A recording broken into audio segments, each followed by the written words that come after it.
So hi வில்லர்ஸ் எல்லாரும் எப்படி இருக்கீங்க? இன்னைக்கு நம்ம கூட பார்த்தீங்க அப்படின்னா குட்டி செல்டாஸ் கார் தான் பார்த்தீங்க அப்படின்னா நம்ம கூட இருந்துட்டு இருக்கு. என்னப்பா செல்டாஸ் எப்போ குட்டியாக வந்துச்சு அப்படிங்கிறீங்களா? எஸ், நம்ம கூட பார்த்தீங்க அப்படின்னா சோனட் தான் இருந்துட்டு இருக்கு.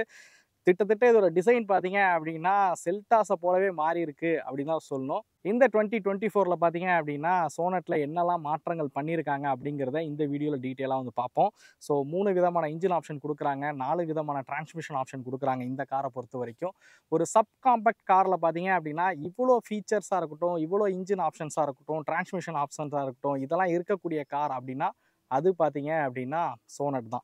ஸோ வாங்க வீடியோக்குள்ளே போவோம். இந்த சோனட்டை பற்றி டீட்டெயிலாக தெரிஞ்சுப்போம். தமிழ் வீல் சேனலுக்கு புதியவராக இருந்தால் மறக்காமல் சேனலை சப்ஸ்கிரைப் பண்ணிக்கோங்க. கூடவே இந்த பெல் ஐக்கானையும் ப்ரெஸ் பண்ணிக்கோங்க.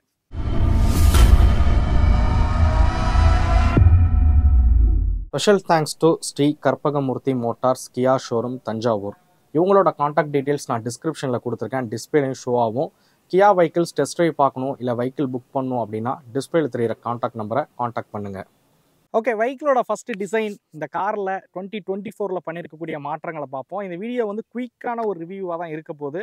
ஏன்னா நம்மளே லேட்டாக தான் போஸ்ட் பண்ணுறோம். நிறைய பேருக்கு இந்த வெஹிக்கிளை பற்றி தெரிஞ்சிருக்கும். பட் என்னோட ஒப்பீனியனை ஷேர் பண்ணணும் அப்படிங்கிறதுக்கான வீடியோ தான் இது. ஸோ இந்த வெஹிக்கிளை பற்றி சொல்லணும் அப்படின்னா டிசைன் வந்து இந்த செக்மெண்ட்லேயே ஒரு ஃபஸ்ட் கிளாஸான ஒரு டிசைனில் இந்த வெஹிக்கிளை வந்து மாற்றிருக்காங்க அப்படின்னு தான் சொல்லணும். அந்த லெவலுக்கு சூப்பரான ஒரு டிசைனில் வந்து இந்த காரை வந்து உருவாக்கியிருக்காங்க. டிசைன் ப்ரிஃபர் பண்ணக்கூடிய ஆட்களாக இருந்தீங்க அப்படின்னா உங்களுக்கு சோனட் செட் ஆகும் அப்படின்னு சொல்லுவேன். ஸோ இப்போ இந்த காரில் பண்ணியிருக்கக்கூடிய மாற்றங்கள் பார்த்தீங்க அப்படின்னா ஸ்டார் மேப் எல்இடி டிஆர்எல்ஸ் வந்து கொடுத்துருக்காங்க. இந்த காரில் இருக்கக்கூடிய டிஆர்எல்ஸ் பார்த்தீங்க அப்படின்னா அதே மாதிரி கியாக்கான ஒரு டைகர் நோஸ் கிரில். ஸோ அவங்களோட சிக்னேச்சர் கிரில் வந்து இந்த வெஹிக்கிளில் வந்து கொடுத்துருக்காங்க. ஸோ பார்க்குறதுக்கு பார்த்தீங்க அப்படின்னா ஒரு மேசிவான ஒரு லுக்கை வந்து கொடுக்குது அப்படின்னு சொல்லுவேன். லைட்ஸ் பொறுத்த வரைக்கும் பார்த்தீங்க அப்படின்னா டெயில் லைட்ஸு ஹெட்லைட்ஸ் எல்லாமே பார்த்தீங்கன்னா எல்இடியில் இருக்கிற மாதிரி வந்து கொடுத்துருக்காங்க. ஃப்ரண்ட் ப்ரொஃபைலே வந்து பார்க்க ரொம்பவே சூப்பராகவே இருக்குது. சப்காம்பேக்ட் எஸ்யூவியாக இருந்தாலும் ஒரு எஸ்யூவி ஸ்டாண்டர்டுக்கு ஈக்குவலான ஒரு டிசைனில் இந்த காரை வந்து உருவாக்கியிருக்காங்க. அதனால தான் நான் சொன்னேன் இது வந்து குட்டி செல்டாஸ் போல் டிசைன் இருக்குது அப்படின்னு. வெஹிக்கிளோட சைட் ப்ரொஃபைலுக்கு வருவோம். இந்த வெஹிக்கிள் பார்த்தீங்க அப்படின்னா 3995 mm லென்த் இருக்கக்கூடிய வெஹிக்கிள் தான். இந்த வெஹிக்கிளில் பார்த்தீங்கன்னா 16 inches அலாய் வீல்ஸ் வந்து பயன்படுத்தியிருக்காங்க. ஆக்சுவலாக இங்கே இருக்கக்கூடிய மாடல் வந்து HTX அப்படிங்கிற மாடல். HTX ப்ளஸ் போனீங்க அப்படின்ற பட்சத்தில் அலாய் வீல்ஸ் எல்லாமே வரும். உங்களுக்கு என்னென்ன வேரியன்ட்ஸ் இருக்குது அப்படின்றத கீழே கொடுக்குறேன். ஆக்சுவலாக வேரியன்ட்ஸை மனப்பாடம் பண்ணி சொல்ல முடியாத அளவுக்கு பார்த்தீங்க அப்படின்னா இந்த வெஹிக்கிளில் வந்து வேரியன்ட்ஸ் அப்படிங்கிறது வந்து கொடுத்துருக்காங்க. ஸோ இந்த வெஹிக்கிளில் பார்த்தீங்க அப்படின்னா 205 mm கிரவுண்ட் கிளியரன்ஸ் இருக்கிற வகையில் வந்து உருவாக்கியிருக்காங்க. சைட் ப்ரொஃபைல் வந்து பழைய ஜென்ரேஷனுக்கும் இதுக்கும் பெரிய சேஞ்சஸ் எதுவும் என்னால் பார்க்க முடியல. சைட் ப்ரொஃபைல் பார்க்குறதுக்கு கொஞ்சம் சிமிலராகவே இருக்குது அப்படின்னு சொல்லுவேன். நம்ம வெஹிக்கிளோட ரியர் ப்ரொஃபைலுக்கு வருவோம். ஸோ வெஹிக்கிளோட ரியர் ப்ரொஃபைலில் பார்த்தீங்க அப்படின்னா கனெக்டட் டெயில் லைட்ஸாக வந்து டிசைன் பண்ணியிருக்காங்க. ஸோ ரியர் ப்ரொஃபைலும் வந்து ஒரு ஷார்ப்பாக வந்து ஃபினிஷ் பண்ணியிருக்கிற விதம் வந்து பார்க்க ரொம்பவே சூப்பராகவே இருக்குது அப்படின்னு சொல்லுவேன். ஸோ மேலே பார்த்தீங்க அப்படின்னா ரூஃப் ரைல்ஸாக இருக்கட்டும், அதுமாதிரி ஷார்க் ஃபின் ஹேண்டெலாம் வந்து கொடுத்துருக்காங்க. இதில் எலக்ட்ரானிக் சன்ரூஃபும் பார்த்தீங்க அப்படின்னா இந்த காரில் அவைலபிளாக இருக்குது. Boot space 385 litre boot space கொடுத்துருக்காங்க. அதே மாதிரி 60/40 ஸ்பிட்டபிள் சீட்டும் பார்த்தீங்க அப்படின்னா இந்த காரில் அவைலபிளாக இருக்குது. ஸோ ஒரு 5 பேர் பயணிக்கிறீங்க அப்படின்ற பட்சத்தில் அதுக்கு தாராளமான ஒரு பூட் ஸ்பேஸ் இருக்கிற வகையில் வந்து கொடுத்துருக்காங்க. ஸோ டாப் மாடலில் பார்த்தீங்க அப்படின்னா உங்களுக்கு JBLோட சப்வூஃபர்ஸ் வரும். பட் இந்த காரில் அவைலபிளாக இல்லை. வாங்க இன்டீரியருக்குள்ளே போவோம். இன்டீரியரே பார்த்தீங்க அப்படின்னா ரொம்பவே ஒரு ப்ரீமியம் காரில் உட்காந்த ஒரு ஃபீல் இருக்குது அப்படின்னே சொல்லுவேன்.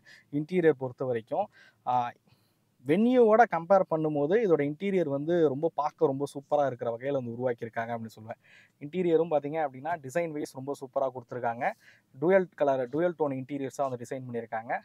கிரே வித் பீச்சில் பார்த்தீங்க அப்படின்னா இன்டீரியரை டிசைன் பண்ணியிருக்காங்க. ஸோ இந்த காரை பொறுத்த வரைக்கும் பார்த்தீங்க அப்படின்னா இதில் இல்லாத ஃபீச்சர்ஸே இல்லை அப்படின்னு தான் சொல்லி ஆகணும். ஏன்னா ஹியூண்டாய் காரும் சரி, கியா பிராண்ட் காரும் சரி, ஃபீச்சர்ஸில் வந்து ரொம்ப இம்பார்ட்டன்ட் கொடுத்து கார்களை வந்து உருவாக்கியிருப்பாங்க. அதாவது நம்ம வந்து ஹை அண்ட் கார்ஸில் பார்க்கக்கூடிய ஃபீச்சர்ஸ் எல்லாமே ஒரு பட்ஜெட் ரேஞ்ச் காரில் கொடுக்கக்கூடியது யார் அப்படின்னு கேட்டிங்கன்னா அது வந்து ஹியூண்டாயும் கியா மட்டும்தான். பட்ஜெட் ரேஞ்ச் கார்ஸ்லேயே அந்த எக்ஸ்பீரியன்ஸை நமக்கு வந்து கொடுப்பாங்க. அது மாதிரி தான் இந்த கார்லையும். இந்த காரில் புதுசாக ஆட் ஆன ஃபீச்சர்ஸை மட்டும் பார்ப்போம். பழைய ஃபீச்சர்ஸ் எல்லாமே அப்பயே ஃபுல்லி லோடடாக இருந்திருக்கு. ஒரு சில ஃபீச்சர்ஸ் மட்டும் இந்த காரில் இப்போ ஆட் பண்ணியிருக்காங்க. இதில் பார்த்தீங்கன்னா வென்டிலேட்டட் சீட் வந்து இப்போ வந்து கொடுத்துருக்காங்க. அதேமாதிரி அடாஸ் லெவல் 1 ஃபங்க்ஷன் பார்த்தீங்க அப்படின்னா இப்போ இருக்கிற மாதிரி இந்த டிசைன் பண்ணியிருக்காங்க.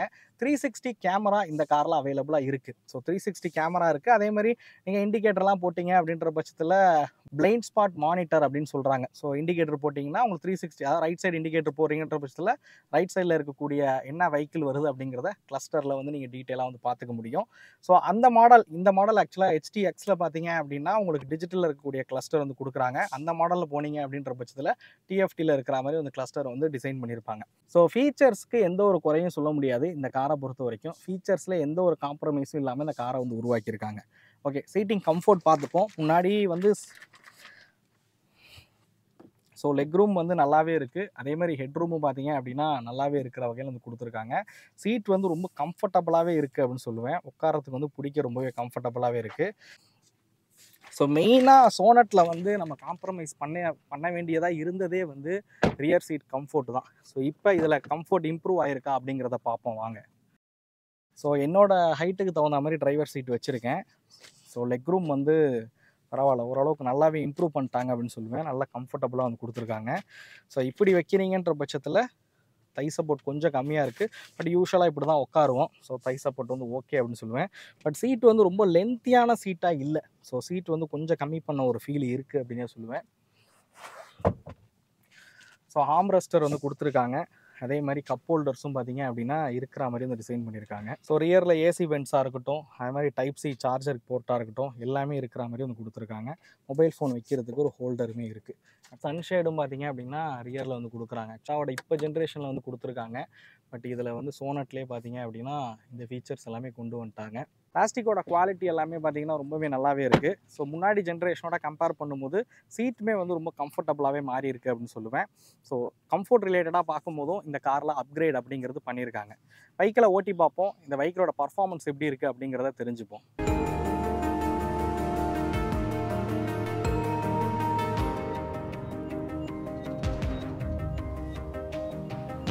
ஓகே, நம்ம ஃபஸ்ட்டு காரோட கீ பார்த்துருவோம். ஸோ ஃபோல்டபுள் கீயாக தான் வந்து டிசைன் பண்ணியிருக்காங்க. யூஸ்வலாக ஃபோல்டபுள் கீ வந்து மேலே பட்டன் இருக்கும், இது சைடில் இருக்கிற மாதிரி வந்து கொடுத்துருக்காங்க. ஸோ டிசைன் பார்க்க நல்லா இருக்குது. லாக்கு, அன்லாக்கு, ஹோல்டு, அதுக்கப்புறம் பூட் ஓப்பனிங்க்கு வந்து கொடுத்துருக்காங்க. ஸோ ஸ்டார்ட் பட்டன் உள்ள மாடல் தான். ஆக்சுவலாக இந்த வேரியண்ட்டில் வந்து அடாஸ்லாம் வந்து கிடையாது. இது வந்து ஐஎம்டி டிரான்ஸ்மிஷன் தான் நம்ம வந்து ஓட்டுறோம். 1 லிட்டர் டர்போ பெட்ரோல் வேரியண்ட்டில் ஐஎம்டி டிரான்ஸ்மிஷன் வந்து ஓட்டுறோம். ஸோ ஸ்பெக்ஸ் வந்து பார்த்துருப்பீங்க. பொதுவாக சொல்லணும்னா எனக்கு வந்து பர்சனலாக ஐஎம்டி டிரான்ஸ்மிஷன் வந்து அந்த லெவலுக்கு வந்து பிடிக்காது அப்படின்னு தான் சொல்லணும். ஏன் அப்படின்னா எனக்கு ஒன்று ஓட்டினா ஃபுல்லி ஆட்டோமேட்டிக்காக ஓட்டணும், இல்லை அப்படின்னா கம்ப்ளீட்டாக மேனுவல் வந்து ஓட்டணும். ஆனால் கம்ஃபர்டபுளாக இருக்குது. பர்சனலாக என்னைய மாதிரி ஆட்களுக்கு பிடிக்கல அப்படின்னாலும் ரியலி ரொம்ப கம்ஃபர்டபுளான ஒரு காராக இருக்குது. ஸோ கிளச்சு மிதிக்க வேண்டியதில்லை, நம்ம பாட்டு கியர் போட்டால் போதும். ஆனால் டக்குன்னு கிளச்சுக்கு வந்து கால் போகுது தான். ஸோ இது வந்து ஒரு கொஞ்சம் பேட்ச் ஒர்க் பார்த்த ரோடு தான் இது. நம்ம கொஞ்சம் சஸ்பென்ஷன் எப்படி இருக்குது அப்படின்றத ஃபஸ்ட்டு பார்த்துருவோம். ஏன்னா இதுக்கப்புறம் ஹைவேஸு நல்ல கம்ஃபர்ட்டாகவே வச்சுருக்கு. பெருசாக குழுங்களே இல்லை சந்தோஷம், பெருசாக ஒன்றுமே தெரியல, நல்ல ஜோல்டிங்கே தெரியல, நல்ல சாஃப்டர் சைடாக இருக்கக்கூடிய ஒரு சஸ்பென்ஷன் செட்டப் தான்.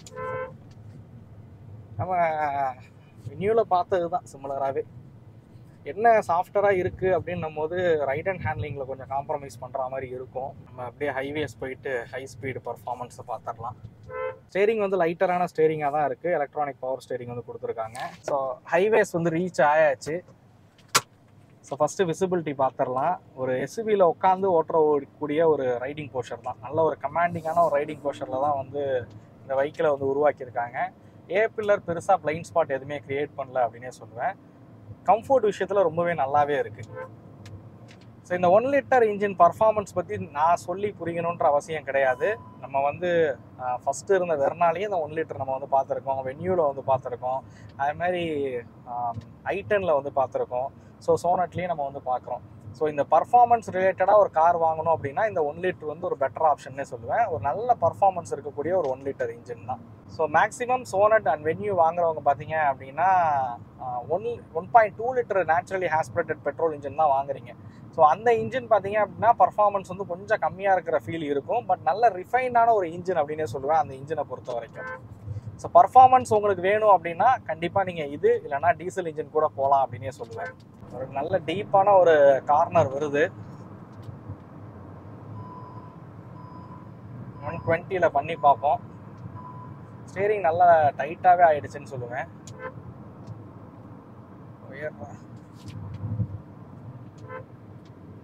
ஸோ மினிமலான ஒரு பாடி ரோல் வந்து தெரியுது அப்படின்னே சொல்லுவேன். ஒரு 120லாம் கார்னர் பண்ணும்போது ஸ்ட்ரெயிட் லைனில் வந்து நீங்கள் 120, 130 இல்லை 140 போனாலுமே ஸ்ட்ரெயிட் லைனில் சூப்பராக இருக்குது. கார்னரிங் அப்படின்னு வரும்போது கொஞ்சம் இம்ப்ரூவ் பண்ணால் நல்லா இருக்குமோ அப்படின்னு தோணுது.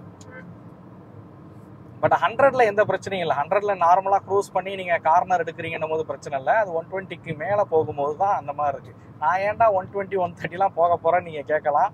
பட்டு ஒரு சில பேர் போவாங்களா அவங்களுக்கு காரணம் தான். பட் ஸ்ட்ரெயிட் லைனில் வெஹிக்கிள் ரொம்ப கான்ஃபிடண்ட்டாக போக முடியுது. அண்ட் இந்த மாடலில் நான் சொல்ல மறந்துட்டேன். இதில் பார்த்தீங்க அப்படின்னா அதாவது 1 லிட்டர் டர்போ போகிறீங்க அப்படின்ற பட்சத்துலையும் டாப் அண்ட் போகிறீங்கன்ற பட்சத்தில் 1.5 லிட்டர் டீசல் டாப் அண்ட் போகிறீங்கன்ற பட்சத்துலையும் 4 வீல்லையுமே வந்து டிஸ்க் பிரேக் வந்து கொடுக்குறாங்க. ஸோ பிரேக்கிங் ரொம்ப கான்ஃபிடண்ட்டாக இருக்குது. பிரேக்கிங் சூப்பராகவே பண்ணியிருக்காங்க அப்படின்னு சொல்லுவேன். ஆக்சுவலாக இந்த காரை ஒரு 15-20 கிலோமீட்டர் நான் ஓட்டினதை வச்சு சொல்லணும் அப்படின்னா எனக்கு ரைட் பண்ண எக்ஸ்பீரியன்ஸ் ரொம்ப பிடிச்சிருந்துச்சு. ஸ்டெபிலிட்டி மட்டும் கொஞ்சம் இம்ப்ரூவ் பண்ணால் நல்லா இருக்குமே அப்படின்னு தோணுச்சு. அது ஆக்சுவலாக ஹுண்டாய் கார்ஸ்லையும் சரி கியா கார்ஸ்லையும் சரி நம்ம பார்க்கறது தான். ஏன்னா ட்ராவல் பண்ணக்கூடிய ரைடருக்கான கம்ஃபர்ட் தான் வந்து இவங்க ரொம்ப இம்பார்ட்டண்டாக வந்து பார்ப்பாங்க. ஸோ சிட்டிக்குள்ளெல்லாம் ஓட்டுறீங்க அப்படின்னும் போது சஸ்பென்ஷன் வந்து நம்மளை ரொம்ப கம்ஃபர்டபுளாக வச்சுக்கும். அதுக்கான ஒரு சஸ்பென்ஷன் செட்டப்பில் தான் இவங்க வந்து உருவாக்குவாங்க. பட் டிரைவர் சென்ட்ரிக்கான ஒரு காராக இருக்கா அப்படின்னு கேட்டிங்கன்னா ஸோ டிரைவர் சென்ட்ரிக்கான ஒரு காராக இல்லை அப்படிங்கிறது தான் உண்மை. பட் ரியலி இந்த கார் பார்த்தீங்க அப்படின்னா உங்களுக்கு சிட்டி ரைடுக்கு ஒரு ஏற்ற காராகவும் இருக்கும். ஸோ ஹைவேஸில் ஒரு 100 அந்த ரேஞ்செலாம் ஓட்டக்கூடிய நபராக இருக்கீங்க அப்படின்ற பட்சத்தில் நல்ல கம்ஃபர்டபுளான ஒரு காராகவே இருக்கும். காருக்குள்ளே பார்த்தீங்க அப்படின்னா நம்ம ஆடியோ எல்லாமே எதுவுமே வந்து போடலை. பட் காருக்குள்ளே ஏர் நாய்ஸ் மட்டும் கேட்குற ஃபீல் இருக்குது. ஏர் நாய்ஸும் டயர் நாய்ஸும் மட்டும் கொஞ்சம் கேட்குது. இதை கொஞ்சம் அரெஸ்ட் பண்ணியிருந்தாங்கன்னா இன்னும் நல்லா இருக்கும் அப்படின்னு சொல்லுவேன். பட் இன்ஜின் நாய்ஸ் கேபின்குள்ளே கேட்கவே இல்லை. சேஃப்டி ஃபீச்சர்ஸ் பற்றி சொல்லவே இல்லை. இந்த காரில் பார்த்தீங்க அப்படின்னா அடாஸ் லெவல் 1 ஃபீச்சர்ஸ் வந்து கொடுத்துருக்காங்க. 6 ஏர் பேக் பார்த்தீங்கன்னா ஸ்டாண்டர்டாகவே இருக்கிற மாதிரி வந்து டிசைன் பண்ணியிருக்காங்க. ஏபிஎஸ்ஸாக இருக்கட்டும், இபிடியாக இருக்கட்டும், ரியரில் டிஸ்க் பிரேக்காக இருக்கட்டும், ரியர் வியூ கேமராவாக இருக்கட்டும், 360 கேமராவாக இருக்கட்டும், இந்த மாதிரியான எல்லா ஃபீச்சர்ஸும் பார்த்தீங்க அப்படின்னா இந்த காரில் வந்து கொடுத்துருக்காங்க. ஸோ இந்த கார் பார்த்தீங்க அப்படின்னா சேஃப்டி ரிலேட்டடாகவும் பெட்டராகவே வந்து பண்ணியிருக்காங்க. பட் இப்போதைக்கு கிராஷ் டெஸ்ட் இந்த மாதிரியான விஷயங்கள் எதுவுமே இந்த காரில் வந்து இல்லை. ஸோ மேபி ஃபியூச்சரில் கிராஷ் டெஸ்ட்லாம் வந்துச்சு அப்படின்னா இந்த காரோட ரேட்டிங் என்ன அப்படிங்கிறத பார்ப்போம். ஐ திங்க் எனக்கு தெரிஞ்சு ஒரு 3 ஸ்டாருக்கு மேலே வரதுக்கான பாசிபிலிட்டிஸ் இருக்குது அப்படின்னே சொல்லுவேன். ஃபைனலாக என்னோட ஒப்பீனியன் பார்த்தீங்க அப்படின்னா இந்த கார் ஒரு சிட்டி பர்பஸ்க்கு தகுந்த ஒரு நல்ல காராகவும் அது வந்து வடிவமைச்சிருக்காங்க. இன்ஜின் ஆப்ஷன்ஸும் நல்லாவே கொடுத்துருக்காங்க. பெட்ரோல் வேணுமா, டர்போ வேணுனாலும் போகலாம். இல்லை உங்களுக்கு டீசல் இன்ஜின் வாங்கணும் அப்படின்னு விருப்பப்பட்டீங்க அப்படின்னாலும் டீசல் இன்ஜின் காராகவும் நீங்கள் வந்து வாங்கிக்கலாம். ஸோ இந்த மாதிரியான ஆப்ஷன்ஸ்லாம் கொடுத்துருக்கிறது ஒரு மேஜர் பாசிட்டிவ். அதே மாதிரி இந்த காரில் ஃபீச்சர்ஸ்லேயும் எந்த ஒரு குறையும் சொல்ல முடியாது. தேவைக்கு அதிகமான ஃபீச்சர்ஸே இந்த காரில் வந்து லோட் பண்ணியிருக்காங்க அப்படின்னு சொல்லுவேன். ஸோ ஃபீச்சர்ஸ்லேயும் எந்த ஒரு குறையும் சொல்ல முடியாது. முன்னாடியை விட இப்போ இந்த கார் பார்த்தீங்க அப்படின்னா கம்ஃபோர்ட் ரிலேட்டடாகவும் இம்ப்ரூவ் பண்ணியிருக்காங்க அப்படிங்கிறதான் உண்மை. ஸோ கம்ஃபோர்ட்டும் இந்த காருக்கு வந்து ஒரு ப்ளஸ் அப்படின்னே சொல்லுவேன். ஸோ மைனஸாக இந்த காரில் நான் ஒரு பெருசாக எந்த ஒரு வித்தியாசங்களும் வந்து உணரலை. அதே மாதிரி உங்களுக்கு மிடில் மாடல் போகிறீங்கன்ற பட்சத்துலேயே அதிலே நிறைய விதமான ஃபீச்சர்ஸ் வந்து கொடுத்துருக்காங்க. ப்ரைஸ் வந்து ஆன்ரோடு காஸ்ட் வந்து அந்த ஒரு 11 லட்ச ரூபாய்க்குள்ளேயே நீங்கள் கார் வாங்குறீங்க அப்படின்னும் போது மிடில் மாடல்லே எல்லா விதமான ஃபீச்சர்ஸும் கொடுத்துருக்கிறது இந்த காருக்கு ஒரு பாசிட்டிவ் சைடு அப்படின்னே சொல்லுவேன். ஸோ ப்ரைஸ் பார்த்தீங்க அப்படின்னா 7,99,000 ரூபாய் எக்ஸ்ஷோரூம் காஸ்ட்லேயே வந்து இந்த காரை வந்து லான்ச் பண்ணியிருக்காங்க. பேசிக் மாடலில் டாப் மாடல் போகிறீங்கன்ற பட்சத்தில் அந்த 15,99 வரைக்கும் வரும் எக்ஸ்ஷோரூம் காஸ்ட் அப்படிங்கிறது. நான் உங்களுக்கு வந்து டீலரோட கான்டாக்ட் டீட்டெயில்ஸ் வந்து நான் டிஸ்கிரிப்ஷனில் கொடுத்துருக்கேன். மறக்காமல் போய் அவங்கள காண்டாக்ட் பண்ணி பாருங்கள். ஸோ அவங்க மூலியமாக நீங்கள் இதோட ஆன்ரோட் காஸ்ட்டை வந்து தெரிஞ்சுக்கவும் முடியும். ஸோ நிறைய பேர் என்னை எப்படி காண்டாக்ட் பண்ணுறது, உங்கள்கிட்ட சில சஜஷன் கேட்கணும் ப்ரோ, உங்களை எப்படி காண்டாக்ட் பண்ணுறது அப்படின்னு கமெண்ட்ஸில் வந்து கேட்குறீங்க. நம்ம தமிழ் வீல் ஸ்ட்ரீமோட காண்டாக்ட் நம்பர் நான் டிஸ்கிரிப்ஷனில் கொடுத்துருக்கேன். ஆட்டோமொபைல் ரிலேட்டட் ஏதாவது சந்தேகங்கள் இருக்குது, ஏதாவது கார் வாங்குறதுல குழப்பங்கள் இருக்குது அப்படின்னா மறக்காமல் நீங்கள் டேரெக்டாக என்கிட்டயே வந்து பேசலாம். நாங்கள் இதுக்கு எந்த ஒரு சார்ஜ் பண்ணுறது கிடையாது.